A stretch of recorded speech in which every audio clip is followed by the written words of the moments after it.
오늘 함께 보실 하나님의 말씀은 에스겔 1장입니다. 말씀 봉독은 15절에서 20절까지 하겠습니다.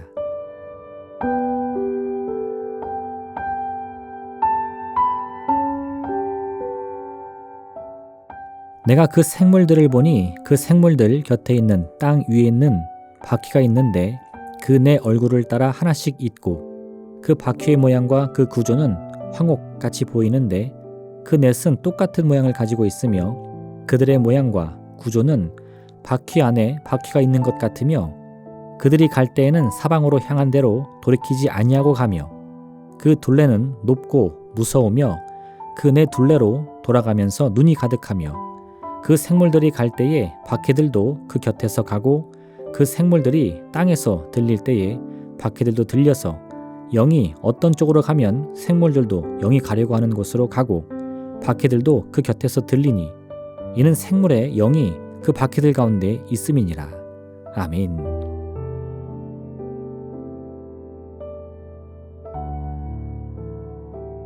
오늘 에스겔은 하나님의 부르심을 받게 됩니다. 1장 1절에 30째 해라는 표현은 하나님께 소명을 받은 그 해, 에스겔의 나이를 나타낸 듯합니다. 그 해는 여호야긴 왕이 사로잡힌 지 5년째 되는 날로 기원전 539년경을 가리킵니다. 여기서 주목해야 할 것은 에스겔이 예루살렘이 아닌 갈대아 땅 그발 강가에서 하나님의 부르심을 받았다는 사실입니다. 갈대아 땅은 바벨론을 가리킵니다. 에스겔은 기원전 597년 예루살렘이 바벨론에 의해서 공격을 당했을 때 포로로 잡혀간 무리에 함께 있었던 것으로 보입니다. 예루살렘 성벽이 아직 완전히 무너진 것은 아니었지만 이미 그 운명은 많이 기울어진 상태였습니다. 그러한 순간에 하나님께서는 바벨론 땅에 잡혀있던 에스겔을 부르십니다. 그때 에스겔이 환상 가운데 본 것은 바로 하나님의 보좌였습니다. 큰 폭풍과 구름 가운데 불이 번쩍번쩍하면서 이 세상에서는 단 한 번도 본 적이 없는 아주 기이한 형태의 보좌가 그 모습을 드러냅니다. 더 놀라운 것은 그 보좌에는 바퀴가 달려있다는 사실입니다. 에스겔은 이 보좌 수레에 달린 바퀴가 사방으로 움직이며 영이 어느 쪽으로 가고자 하더라도 막힘이 없이 움직이는 모습을 보게 됩니다.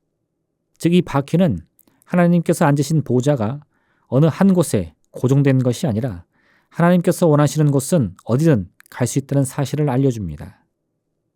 에스겔은 저 먼 이방 땅에서 자신을 부르시기 위해 보좌 수레를 타고 임하신 하나님을 환상 가운데 만난 것입니다. 이러한 에스겔의 체험은 당시 바벨론에 포로로 끌려간 유대인들에게는 물론이거니와 오늘을 살아가는 우리에게도 깊은 의미가 있습니다. 솔로몬이 예루살렘에 성전을 건축한 이후에 이스라엘 백성들은 점점 하나님께서 성전에 놓인 법궤를 발등상으로 삼으신다는 인식이 생겨났습니다. 발등상은 보좌에 앉은 임금이 그 발을 올려놓기 위해 쓰는 가구를 뜻합니다. 즉 하나님께서는 하늘의 보좌에 앉아서 모세의 율법이 들어있는 법궤를 그 발등상으로 삼는다고 믿었던 것입니다. 물론 하나님께서 이스라엘 백성을 만나기 위해 이곳 성전에 임하신다는 것은 결국 불가능한 일이 아닐 겁니다. 그런데 이런 인식이 점점 깊어지면서 이제 이스라엘 백성들은 하나님께서 저 하늘에 거하시는 것이 아니라 바로 이곳 예루살렘 성전에 머물고 계신다고 여기게 된 것입니다. 이런 상황에서 바벨론의 군대에 의해 포로로 잡혀 저 먼 길을 떠나 갈대아 땅에 머물게 된 포로들은 하나님이 예루살렘에 머무신다는 인식 때문에 문제가 생겼습니다.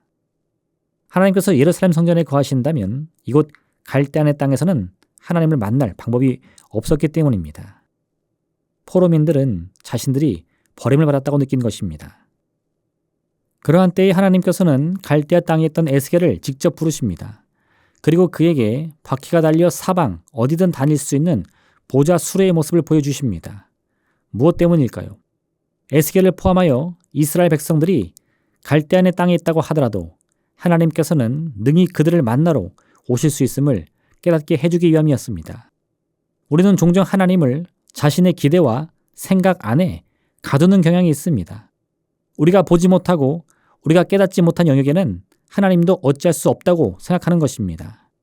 그렇게 우리의 상상 속에 갇힌 하나님은 예루살렘을 떠나 이방 땅에 머무는 이들에게는 결코 만날 수 없는 너무나 멀리 계신 하나님으로 보일 수밖에 없습니다. 그러나 하나님께서는 이런 우리의 한계를 넘어 모든 것을 초월하시는 모습을 보여주십니다.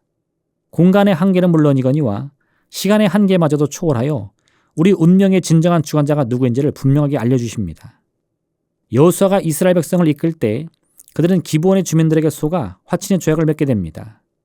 한 번 맺은 조약은 취소할 수 없기 때문에 앞으로 이 둘은 서로 힘을 합하기로 합니다. 이 소식을 들은 당시 예루살렘의 왕 아도니세덱은 가나안의 다른 4개의 큰 도시 국가의 왕들과 힘을 합하여 기브온을 공격합니다. 기브온은 거대한 연합군에 밀려 고전을 면치 못합니다. 여호수아는 조약에 따라서 기브온을 돕기 위해 젊은이들을 소집했습니다. 그리고는 이 막강한 5도시 국가 연합군과 맞서 싸우는데 하나님께서 큰 우박을 내리시며 이스라엘 군대를 도와 그들에게 승리를 안겨주십니다. 또한 바로 이때 여호수아는 태양에 명하여 해가 넘어가지 않고 기브온 위에 머물도록 합니다. 놀랍게도 야살의 책은 그날 태양이 중천에 머물러 종일토록 내려가지 않았다고 기록하고 있습니다. 태양이 멈추었다는 것은 단지 낮의 길이만 길어진 것을 뜻하지 않습니다. 하늘에 있는 천체의 움직임은 그 자체로 우리에게 시간의 흐름을 의미하기 때문입니다.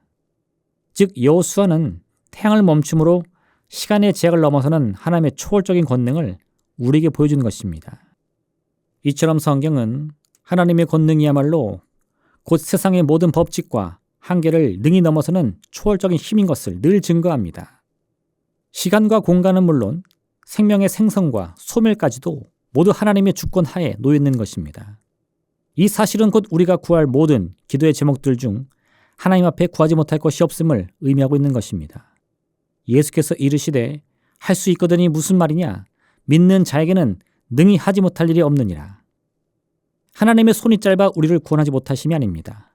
우리의 생각이 작고 우리의 믿음이 부족하여 하나님께 구하지 않기 때문인 것입니다. 즉 우리는 믿음을 의지하여 하나님 앞에 무엇이든지 구하기만 한다면 하나님께서는 홍해를 가르셨듯이 죽은 나사로를 무덤에서 불러 생명으로 인도하셨듯이 우리의 앞길을 가로막고 있는 문제를 무엇이든 반드시 해결해 주실 수 있는 것입니다. 오늘 이와 같은 전지전능의 권세로 우리를 만나주시며 우리의 간구에 늘 길을 길어주시는 하나님의 능력과 자비를 체험하는 복된 시간 되시기를 바랍니다. 기도하겠습니다. 사랑의 하나님 아버지, 하나님께서는 그 놀라운 권능 가운데 우리가 생각하는 모든 생각의 한계, 또 상상의 한계, 능력의 한계, 시간과 공간의 한계를 넘어서서 우리에게 다가오시는 분이심을 깨닫게 도와주시옵소서. 우리 눈에 보이는 여러 환경의 제약과 문제에도 불구하고 하나님 아버지께서는 반드시 우리를 도와주십니다. 기적의 손길로 우리를 인도하여 주십니다. 오늘 하루 이 같은 믿음의 반석 위에 우리의 꿈을 펼치게 도와주시옵시고 행여 문제와 고통 속에 눈물 짓는 일이 있다면 이 귀한 시간 주의 권세 앞에 모든 문제를 맡기고 해결함 받는 복된 하루 되게 허락하여 주옵소서. 예수님의 이름으로 기도합니다. 아멘. 하늘에 계신 우리 아버지, 아버지의 이름을 거룩하게 하시며 아버지의 나라가 오게 하시며 아버지의 뜻이 하늘에서와 같이 땅에서도 이루어지게 하소서. 오늘 우리에게 일용할 양식을 주시고 우리가 우리에게 잘못한 사람을 용서하여 준 것 같이 우리 죄를 용서하여 주시고 우리를 시험에 빠지지 않게 하시고 악에서 구하소서. 나라와 권능과 영광이 영원히 아버지의 것입니다. 아멘.